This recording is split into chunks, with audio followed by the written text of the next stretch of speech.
Калифорнија прогласи вонредна состојба откако во оваа држава почина еден маж, со што смртоносниот биланс во Соединетите Американски држави се зголеми на 11 луѓе.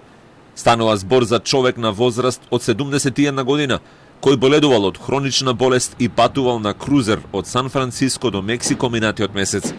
Откако бродот се вратил во Сан Франциско на 21 февруари, илјадници други патници патувале со истиот крузер до Хаваи и назад.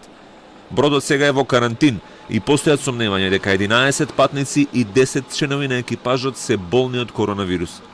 Currently, as mentioned, California now has 53 confirmed cases. These cases do spread out across the state, but I want to really emphasize that for the health of the general public in California, the risk remains low. This is a quickly evolving situation, and just as infectious diseases move across different populations at different rates, that indeed is also happening here.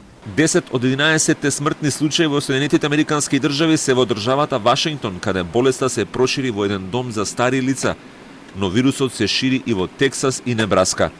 Вашингтон и Флорида исто така прогласија вонредна состојба во текот на викендот за да се обидат да го спречат ширењето на вирусот. Во Соединетите Американски држави драстично се зголемува и работата на аптеките, каде граѓаните во голем број купуваат маски и барат информации за најдобра заштита од вирусот. It's variable. Some people are mildly concerned. There are some people who are a bit more stressed, that are wildly afraid of the world coming to an end.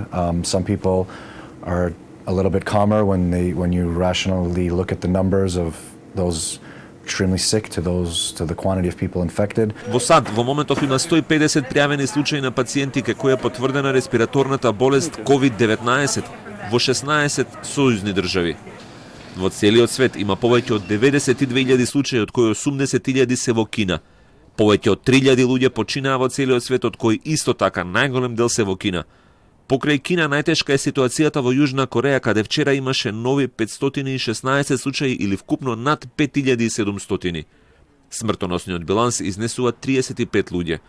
Во Европа ситуацијата е најтешка во Италија, каде училиштата и факултетите ќе бидат затворени најмалку 10 дена, во обид да се стави под контрола епидемијата која досега однесе повеќе од 100 човечки животи.